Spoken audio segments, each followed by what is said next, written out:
Vous connaissez l'événement. Le Sénégal a été amené à prendre son indépendance,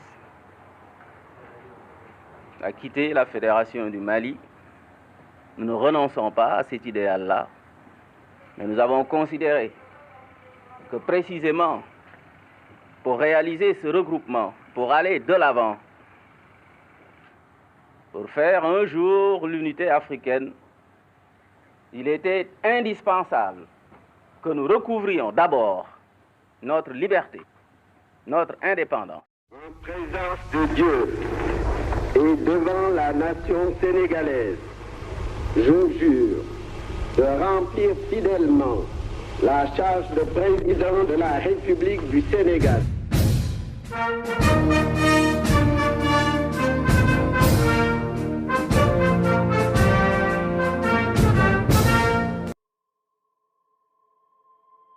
ginnaaw bi réewu Sénégal amee indépendance ci république parlementaire bicéphale lañu nekkoon maanaam réew moo xamante ni ñaari nit ñoo koy bokk di jiite ñaari nit ñoo xamante ni député yi ñoo leen fal ci assemblée nationale ñaari nit ñooñu di Senghor président de la république ak Mamadou Dia président du conseil du gouvernement nekkoon tamit ministre de la défense. Senghor géré lépp luy wàllu politique jëm bitim réew, président Mamadou Dia yor lépp luy wàllu politique ci biir réew mi teg ci yor gouvernement boppam tànn ministre yu ko neex ngir ñu ànd liggéey réew mi. À vrai dire, président Mamadou Dia moo ëppoon doole ak sañ-sañ président Senghor ci biir réew mi. ci gàttal, président Mamadou Dia moo nekkoon chef de l'exécutif maanaam kiy dogal ak jël ay décision ci doxalin ak yorinu réew mi. président Senghor nekkoon président honoraire maanaam ki nga xamante ni dañ ko fi teg muy officialiser ak teewal Sénégal ci ndaje yu mag yi. comme ni ñu ko waxee woon ci suñu vidéo bi weesu, président Mamadou Dia moo njëkk a jiite réewu Sénégal laata indépendance en tant que président du conseil de gouvernement diggante 1957 ba le 4 avril 1960. ci jamono yooyu la tàmbalee amal ay liggéey yu am solo ak ay coppite yu bari ci biir réew mi. ci diggante boobu bokk na ci acte bu gën a rëy bu mu def muy transférer capitalu Sénégal jëlee ko Saint-Louis yóbbu ko Dakar ci atu 1958. yombul woon ci moom, nekkoon lu diis lool mu daj ci lu ne ndaxte ndar-ndar yu bari ànduñu ci woon ba tax na loolu waral ay manifestation yu metti ci biir dëkk ba ci bésu 2 jàpp 3 août 1957. ñenn ci askan wa jàmmarlook takk der ya attaqué yàq assemblée territoriale ba ak yenn këru ministre ya, ministre finance, travaux publics ak santé. dem nañu sax ba attaqué hôtel bi ñu jàppoon ni fa le président Mamadou Dia waroon lekkee ci bés boobu, mais heureusement fekk ñu ko fa. xam naa di ngeen laaj lu waral mu jël décision bu ni mel. en fait, président Mamadou Dia dafa jotoon ay xibaar que ni waa France ñoo ngi doon amal ay waxtaan ci suuf ak les notables de la collectivité lébu de Dakar ngir ñu nangu def Dakar mu nekk département français, maanaam Dakar nekk moomeelu ko France, bokk ci France, génn ci Sénégal bis bu ñu taxawee ni dañuy jël suñu indépendance. budul woon ak Mamadou Dia ak décision boobu mu jëloon konoon mën na am tey Dakar du bokk ci Sénégal département français bu nekk biir Sénégal lay doon comme ni ko France defee ak dëkk yu bari comme Guadeloupe Martinique Guyane Réunion ak Mayotte jamono ji may wax ak yéen dëkk yooyu yépp ay région ak ay département français lañu yu nekk biir continent Amérique ak ci peggu Afrique loolu di wane le génie du président Mamadou Dia ak tamit la personnalité de Mamadou Dia ak lépp lu mu pare pour dékku ak def bu ci intérêt Sénégal rekk dese. bi ñu amee indépendance régime parti unique moo fi nekkoon maanaam benn parti rekk moo fi amoon wala ñu ne moom kese lañu reconnaître muy UPS nekkoon parti au pouvoir UPS mooy parti BDS bi Senghor ak Mamadou Dia taxawaloon en 1948 ca gannaaw ga changé nañu tur wa lu bari BDS BPS ba mujj nekk UPS avant indépendance parti UPS boobu tey moo mujj nekk PS ginnaaw indépendance président Mamadou Dia dafa taxawoon temm ngir defar Sénégal teg ko ci yoon wu baax yoon wu jub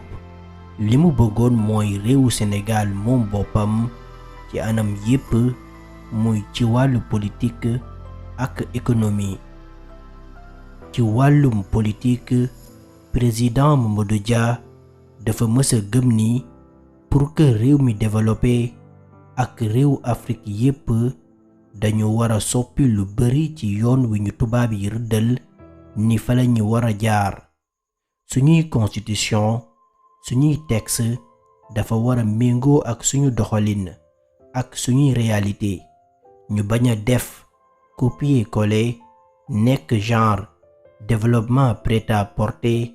Nous empruntons des voies similaires, des voies qui sont comparables sur le plan du socialisme, en ce sens que les Yougoslaves n'acceptent pas de copier servilement un système socialiste imaginé pour tel pays ou pour telle époque, mais ils s'efforcent de repenser le socialisme, de repenser le marxisme et de l'adapter aux réalités yougoslaves. C'est ce que nous faisons au Sénégal et c'est ce que nous appelons la voie africaine du socialisme.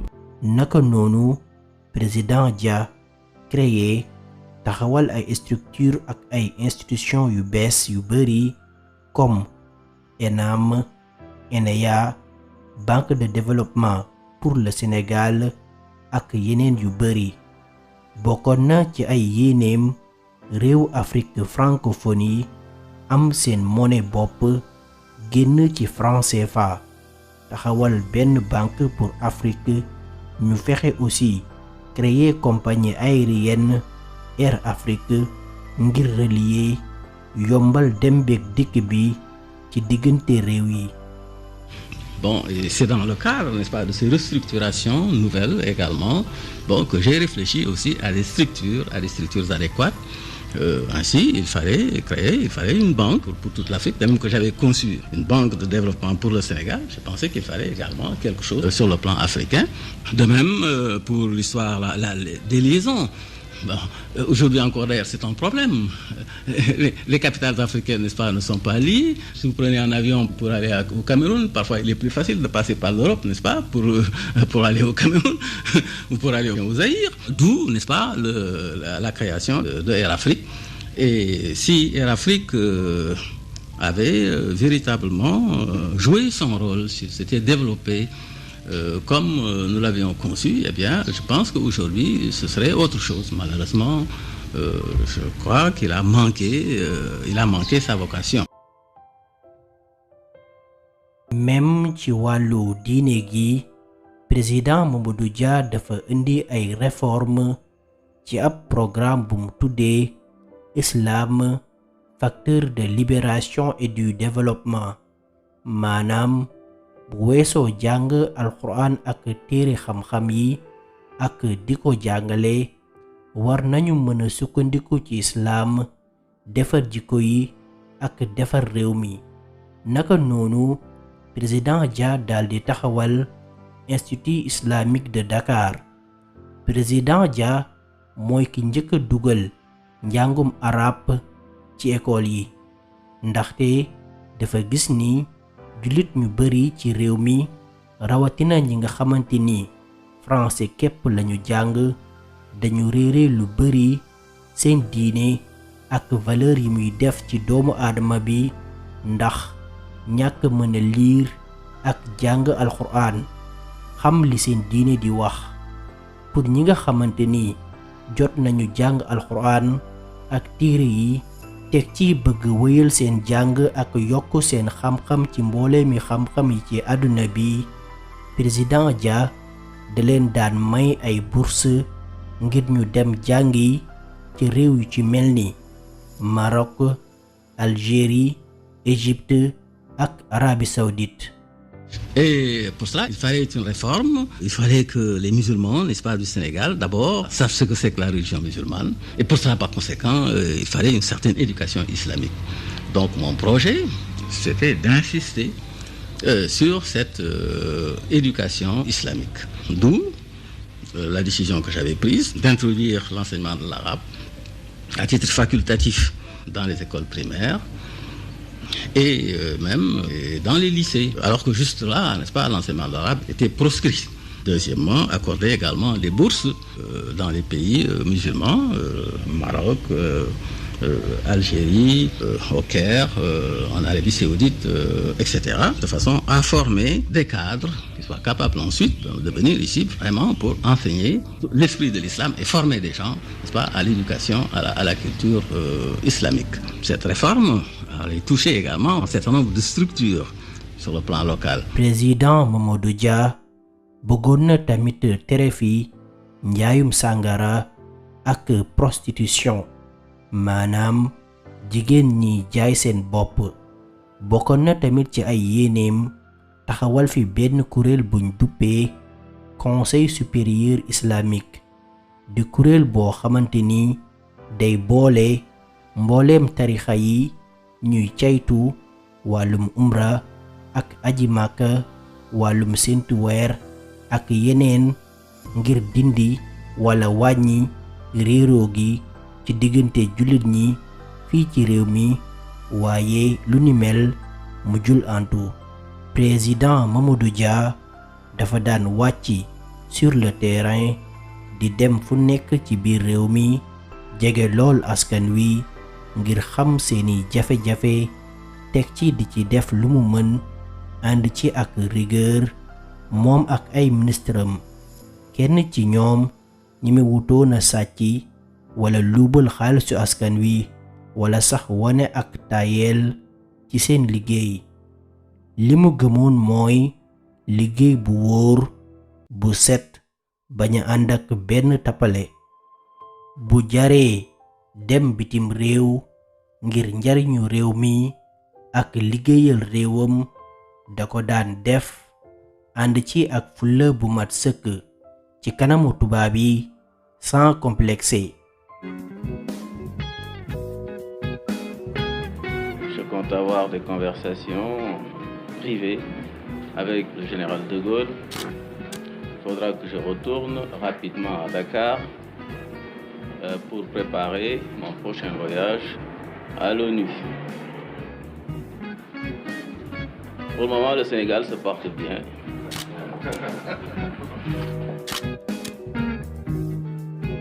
mës na amal ab voyage ci Russie doon seeti président Khrouchtchev nekkoon ki jiite woon Union soviétique ca jamono yooyu bi mu fa jógee moom Mamadou Dia bay ñibbisi daldi jaar France benn journaliste daldi koy laaj ndax dina dem rendre compte président de Gaulle maanaam xamul ko li mu fa jëlee. Président Dia tontu ko lu tax su may rendre compte Sénégal laa war a rendre compte sama peuple ak sama gouvernement. lu ni mel neexul woon waa France teg ci li mu fa jëlee def leen kumpa gu rëy ndaxte ci jamono yooyu comme ci jamono yi lëngoo ak waa Russie France dañ ko jàppee woon comme crime ndax ragal perte seeni intérêt yi ñu am ci réewu Afrique yi.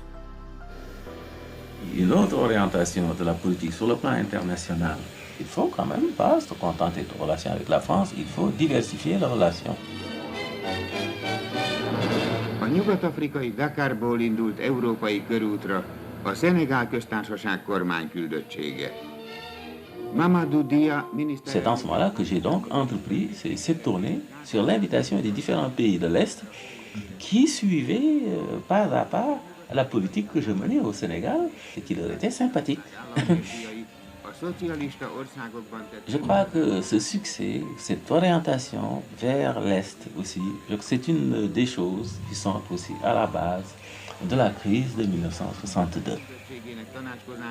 Car c'est à la suite de ces voyages-là que j'ai établi les relations diplomatiques avec l'Union soviétique. Tu t'en souviens. Ça avait d'ailleurs fait scandale en ce moment-là, pas seulement sur le plan du Sénégal, mais même sur le plan africain. Problème bi diggante France ak Mamadou Dia mi ngi tàmbalee dëgg-dëgg ci bi mu décidé supprimer l'économie de traite. Pour ñi xamul économie de traite, ginnaaw bi France colonisé réew yu bari ci Afrique, Asie ak Amérique, réew bu ci nekk daf la sas tànnal la li ngay bay par force. Pour kaaw Sénégal, gerte lañu doon bay. Da ngay bay ba noppi, tubaab bi ñëw fixé prix bu ko neex, jënd ko, après dem yóbbu ko France, jaay ko usine yu mag ya ca Europe. Képp ku bay leneen lu dul gerte duñu ko jënd. Loolu taxoon baykat yu bari daan obligé di bay gerte par force ngir weccet bi ñu ci am pour faj seeni soxla ak yu seeni njaboot. Lii mooy économie de traite. Lii la Mamadou Dia décidé ne da koy dakkal ginnaaw bi ñu jëlee suñu indépendance, gëm ni dañu war a moom suñu bopp économiquement. Suñu économie bañ a dépendre rekk ci njaayum gerte, ñu varier ko, diversifier ko, baykat bu ci nekk moom boppam di bay li ko neex, teg ci di ko jaayee prix bi mu bëgg. Pour amal lu ni mel, président Dia li mu def mooy jël ñu seen xam-xam màcc ci wàllu woowu ak ay jàngalekat ñuy dem ci dëkk àll ya di waxtaan ak baykat ya ak di leen jàngal ñu mën bind ak liir, di leen tàggat ci naka lañu war a organiser woo, taxawal ay coopérative, boole seen doole ngir ñoom baykat yi mën a dundee seen ñaq. Mu nekkoon programme bu réussir lool, xumb lool, baykat yi commencé yeewu di gis seen bopp ci réew mi. Mamadou Dia avait vraiment pris la responsabilité de définir le projet de développement du Sénégal. Il disait le socialisme participatif, pour moi, c'est un contrat entre l'État et la nation. Les traitants disparaissaient, les intermédiaires disparaissaient avec les coopératives. D'où la révolte, tous ces gens-là mécontents. Waaye lu ni mel am ñu mu arrangé wul ñu bari ci biir réew mi ak bitim réew, muy libano-syrien yi, ñenn ci sëriñ si ak waa France.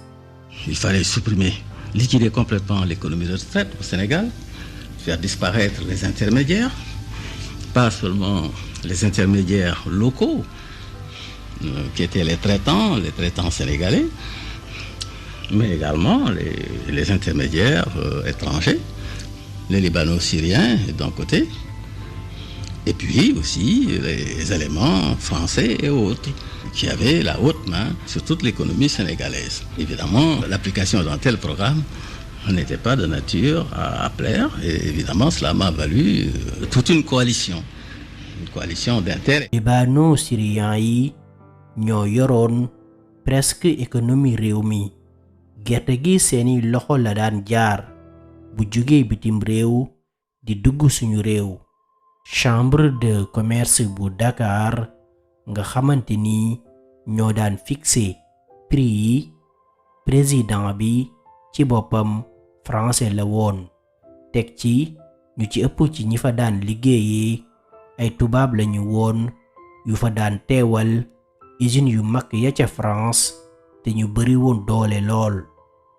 Quant à la Chambre de commerce qui trône place de l'indépendance, elle est toujours à majorité française, avec un président français, M. Galinka, qui siège maintenant sous le portrait du président Senghor. Lorsque nous sommes dans une chambre de commerce, nous travaillons pour le Sénégal et non pas pour notre pays d'origine. Maintenant, j'ajouterai aussi que ces intérêts sont souvent imbriqués et nous n'avons pas du tout l'impression de trahir la France en servant le Sénégal, tout au contraire. ak ñenn ci sëriñ si nga xamante ni tubaab yi dañ leen a yàgg beral loxo daan leen dàkkantale les seigneurs de l'arachide ndax tool yu mag yi ñu amoon ak main d'œuvre maanaam taalibe yu bari yi leen daan bayal daan bay ay toni gerte nga xamante ni suñ daan joxe semence maanaam jiwu seeni loxo lañ ko daan jaarale. Si les gens savent ce que c'est qu'être musulman, l'islam, au fond, n'est-ce pas, c'est une religion qui n'accepte pas d'intermédiaire. C'est ça, n'est-ce pas, la vérité. Il n'y a pas d'intermédiaire. En islam, il n'y a pas d'église. Il n'y a pas d'église. Il n'y a pas de curé, disons. Au fond, n'est-ce pas, c'est ça. Bon, il est certain que mon projet, ça, cela heurte les confréries. Ça va à l'encontre des confréries. Et je comprends, n'est-ce pas, que par conséquent, des chefs de confrérie me considèrent comme un adversaire dangereux. Il ne faut pas que la religion serve de prétexte, et surtout la religion de la majorité, serve de prétexte, n'est-ce pas, à créer aussi des privilèges. Cette réforme allait toucher également un certain nombre de structures sur le plan local. Les marabouts utilisaient, et je crois qu'ils utilisent encore d'ailleurs, ce qu'on appelle les chants de mercredi, les chants de Al-Arba. Les chants de mercredi où l'on convie les soirs à venir pour cultiver le chant du marabout. Bon, je n'ai pas décrété la suppression des chants, mais j'ai prévu la création d'une institution qui aboutissait à sa suppression indirectement. À travers les coopératives, il y avait ce que j'appelais aussi les chants collectifs. Mboolem privilège yooyu yépp le président Mamadou Dia bëggoon dakkal ci noonu la créer boppam ay noon lépp ngir bëgg a tabax Sénégal bu mucc ayib. Il y a eu un engouement formidable. Il y a eu un mouvement de libération paysanne, quelque chose d'extraordinaire dans ce pays.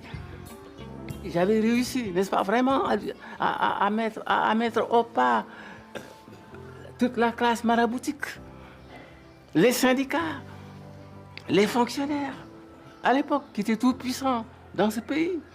Ci seen biir parti ba muy UPS politique bi ñu doon imposer muy liggéeyal réew mi bañ a jël loo moomul doylu ak yam ci li ñu lay fay ñu bari doxewuñu ko woon lekkee kaayu xaalis lañu jàppee woon nguur ak duufal seeni poos ak seeni compte bancaire ci ab tukki bu président Mamadou Dia doon amal ca bitim réew ci gannaawam les députés yi profito voté ci assemblée nationale yokk seeni indemnité alors que ñu ci bari ci ñoom ci jamono yooyu ñi ngi yoraloon état Sénégal xaalis bu bari ay boru 10 jàpp 20 millions alors que ci jamono yooyu ministre yi nekkoon ci gouvernement président Mamadou Dia ak aussi fonctionnaires yi dañoo bloqué woon seeni salaire. Il y a eu au niveau de l'Assemblée vraiment un mouvement terrible, terrifiant, n'est-ce pas, de népotisme au niveau de l'Assemblée nationale.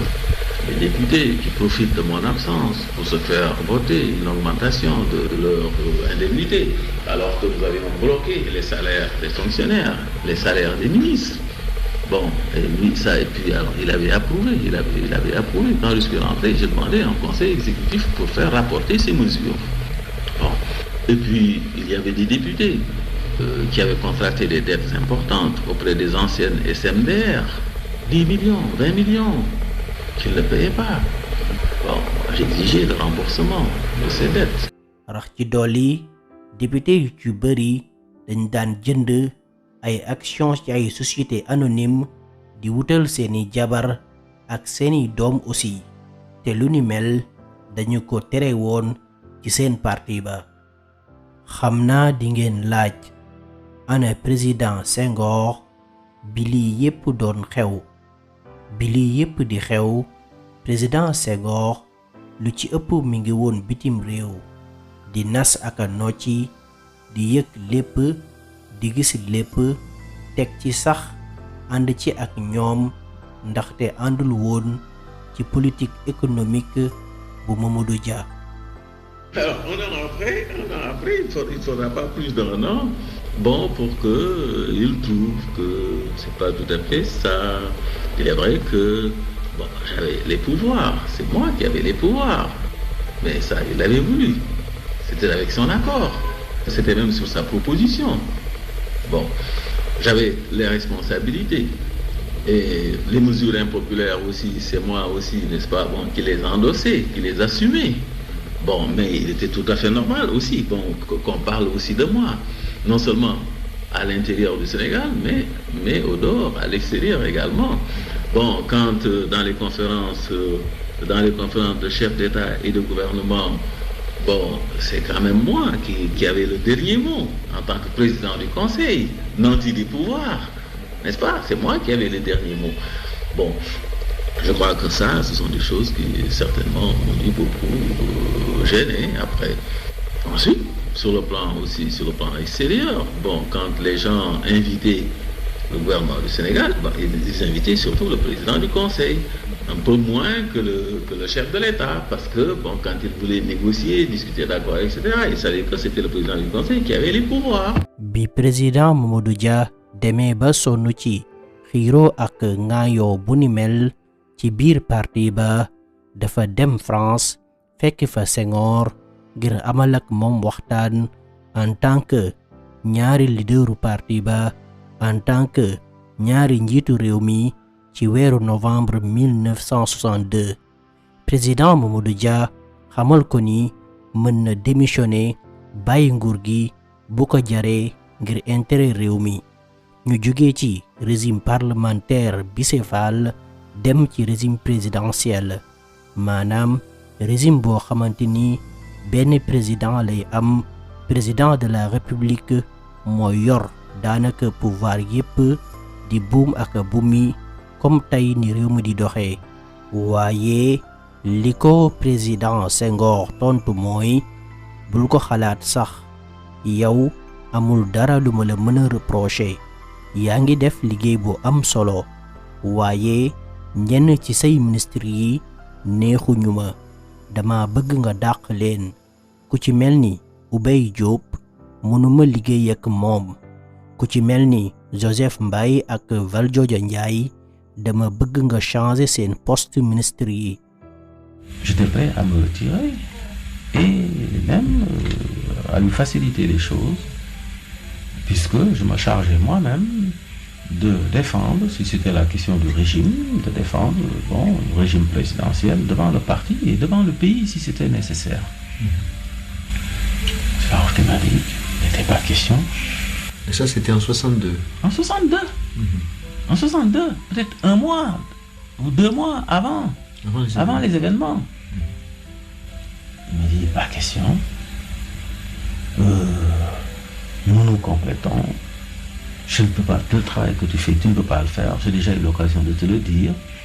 Car je lui avais déjà proposé, au lendemain de l'écartement de la Fédération du Mali, il m'avait tenu le même discours. Il m'a dit, je te répète ce que je t'ai déjà dit il y a 1 an, il n'est pas question, ce que tu fais, je ne peux pas le faire, nous ne sommes pas trop à 2, Et puis personnellement, je n'ai rigoureusement rien à te reprocher à toi, Mamadou Dia. Bon, j'en veux à un certain nombre de tes ministres. Je ne demande pas d'ailleurs tous leur départ du gouvernement. Il n'y a que Robey, que je trouve absolument indésirable. Ça, je ne peux plus cohabiter avec lui, n'est-ce pas, dans le gouvernement. Les autres, je te demande simplement de les changer de ministère. Change-le, Valdiodio, change-le, et puis c'est tout. Gannaaw bi mu jógee ci waxtaan woowu ca France, président Dia ñëw def remaniement, def li ko président Senghor ñaanoon, lépp ngir sàmm intérêt réew mi ak bennoo gi. daldi génne Obey Diop mi nekkoon ministre de l'information ci gouvernement ba, daldi koy remplacer ak Alioune Tall. Joseph Mbaye mu jëlee ko ci ministre de l'économie rurale def ko ministre des transports et des télécommunications. Valdiodio Ndiaye mu jëlee ko ci ministre de l'intérieur yóbbu ko ministre des finances. jëmm yooyu ñu lim nekkoon ñu jege woon déggoo woon lool ak président Mamadou Dia. li taxoon ñu doon déranger président Senghor mooy ay nationaliste lañu woon comme président Dia, maanaam ñu bëgg seen réew, gëm seen réew, amuñu complexe ci kanamu benn tubaab, gëm ni ñoo mën a génne suñu bopp ci sous-développement bi ñuy dund, soxlawuñu di neexal tubaab yi, di wëy ci seen waaw ngir mën a développer suñu réew yi. dañuy jël comme exemple ku ci mel ni Valdiodio Ndiaye pour ngeen comprendre li tax Senghor mënu leen a woon a supporter. Valdiodio Ndiaye jeune la woon bu tolloon ci digg dooleem, jàng lool, nekkoon nationaliste. bi président de Gaulle ñëwee Dakar ci bésu 26 août 1958 di laaj ana ñan ñooy laaj indépendance, leader politique yu bari dañu daw génn réew mi. benn ci Senghor dafa daw dem France. président Dia mi ngi woon vacances ci réewu Suisse, mais dafa batale yóbbante son ministre de l'intérieur et de l'information, monsieur Valdiodio Ndiaye. le jeune Valdiodio Ndiaye moo taxaw jàkkaarloog de Gaulle xamal ko ni indépendance lañu bëgg. Le 26 août 1958, De Gaulle saisit cette occasion, 2 mois après son discours d'Alger, pour ouvrir aux pays qui furent nos colonies les voies de l'indépendance. Il leur offre le libre choix. Rester avec la France ou s'en séparer. Monsieur Mamadou Dia n'est pas à Dakar actuellement. Monsieur Valdiodio Ndiaye, je le rappelle, ministre de l'Intérieur et de l'Information, parle ici au nom de monsieur Mamadou Dia, président du Conseil de gouvernement du Sénégal. Dans un mois, le suffrage populaire déterminera l'avenir des rapports franco-africains. Nous disons indépendance et nous disons ensuite unité africaine. Si l'indépendance que nous voulons n'est pas la sécession, elle n'est pas davantage l'indépendance dans le cadre de chaque territoire. Nous définirons avec les autres territoires de la Fédération une position commune. Je vois que Dakar est une ville vivante et vibrante. Je veux dire un mot d'abord aux porteurs de pancartes. Ils veulent l'indépendance, qu'ils la prennent le 28 septembre. Mais s'ils ne la prennent pas, qu'ils fassent ce que la France leur offre, la communauté franco-africaine. ginnaaw ba ñu jëlee suñu indépendance, moom Valdiodio Ndiaye en tant que ministre de l'intérieur moo soppi turu bërëb bi ñu amalee woon ndaje boobu tuddoon place de Protet nekkoon ab gouverneuru France fii ci Sénégal bu ñu amalul benn njariñ lu dul doon fi gën a saxal nooteel, daldi koy tuddee place de l'indépendance bi ñu xam tey ci bésu 4 avril 1961.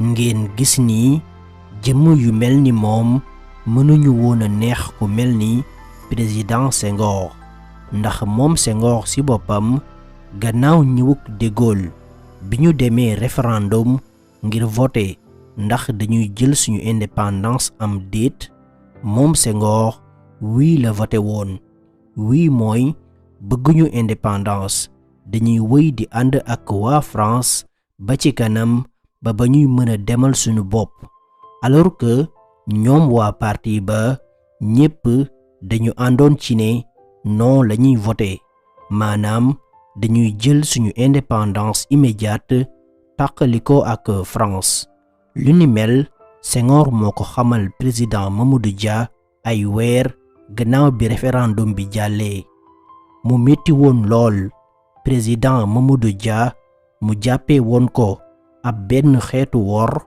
mais terewul mu wëy di ànd ak moom ndaxte contexte politique bi moo ko laajoon bennoo ngir tabax suñu réew. Ma disposition d'esprit, c'était de voter non. C'était de voter non pour les raisons que je viens d'exposer. Et parce que je considérais que nous avions suffisamment de cadres au Sénégal pour prendre notre indépendance. Et j'avais déjà, comme secrétaire général du parti à l'époque, fait à Lugano, où j'étais en congé, j'avais déjà fait un rapport, n'est-ce pas, qui concluait au vote négatif. J'ai été amené à modifier les conclusions de ce rapport à la suite des manifestations de Dakar qui nous ont enchaînés. Je n'étais pas là, n'est-ce pas? Et à la suite de l'entretien que j'ai eu aussitôt avec Senghor à Gonville-sur-Mer. C'est ça. Vous évoquez le fameux entretien que j'ai eu, qui a duré 4 ou 5 heures de temps. Nous avons échangé des arguments. Bon, il était d'ailleurs convaincu que j'avais raison. Finalement, il a fini par lâcher, n'est-ce pas, en disant, par l'aveu, bon, j'ai promis au gouvernement français. Alors j'ai expliqué que je ne pouvais pas, c'était grave de me séparer, n'est-ce pas, de lui dans une telle circonstance. Ce n'est pas d'ailleurs pour des raisons sentimentales, hein, comme certains d'ailleurs le pensent. C'est pour des raisons politiques, mûrement réfléchies. waaye bi masla jeexee dëgg des ci bésu 8 décembre 1960 le président Mamadou Dia génn def discours bu engagé bu tiital képp ku doon dundee réew mi li mu wax ci discours bi mooy société coloniale bi nga xamante ni moo fi ne dañ ko fiy jëlee tubaab yi dañuy ñibbi dellu seen réew bàyyi ñu ak suñu réew ñu doxalal ko suñu bopp ñu am réew moo xamante ni day moom boppam am économie bu méngoo ak suñuy bëgg-bëgg ñu daldi supprimer économie de traite définitivement teg ci bépp député bu yoraloon état Sénégal xaalis ak nu mu mënti tollu di nga ko fay teg ci bépp action bu ñu amoon ci société anonyme yi dañ koy retirer après 17 ans d'amitié wala ñu ne ginnaaw àndandoowu fukki at ak juróom ñaar ci la Senghor complot wor Mamadou Dia ànd ci ak député yi ak waa France Senghor mi nga xamante ni moo tax Mamadou Dia dugg ci politique jaar fu nekk ak moom Mamadou Dia yàgg ko défendre fu ne ak ci lu ne dem sax ba sumeeku pour xeex ak ay étudiants yu doon manquer de respect Senghor ca jamono yi muy jàng ca université bu France ngir cofeel bu mu amoon ci moom. Il m'est arrivé, moi, d'enlever ma veste, en plein Paris, n'est-ce pas, prêt à me battre avec des étudiants, n'est-ce pas, qui s'acharnaient, n'est-ce pas, contre lui. Hein? Moi, vraiment, j'étais le talibé, plus qu'un disciple, ce qu'on appelle aujourd'hui chez nous un baïfal, c'est-à-dire un disciple inconditionnel de Senghor. Tellement j'étais subjugué par le personnage. Mon président Senghor, ginnaaw discours Mamadou Dia boobu moo sàkku ci ay député ngir ñu déposer benn motion de censure ci assemblée nationale maanaam ñu voté ci assemblée ngir ñu folli président Dia daaneel tas gouvernement wam ñu jëlee ko ca bopp nguur ga ci noonu lañu gaaw parax-paraxee mbir ya ci lu teguwul ci yoon ci lu jaarul ci yoon.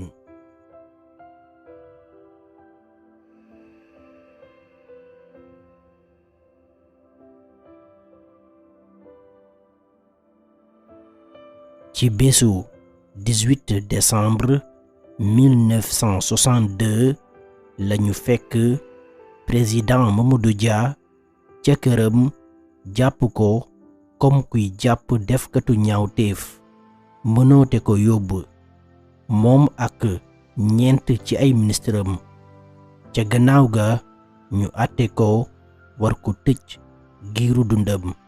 Une réunion absolument illégale que Senghor a entériné comme président de la République, gardien de la Constitution. C'est en violation de la Constitution qu'il a entériné cette réunion-là. Lan moo xew ci diggante bi naka lañu ko comploté ñan ñoo ci laale li Mamadou Dia dundu biir kaso fan la jaar ba génn ak lan moo nekkoon taxawaayam gannaaw bi mu génnee kaso kenn ku ci nekk ci ñoom fan la mujjee loolu yépp dinañu ci ñëw ci vidéo bii di ñëw jaa ngeen jëf.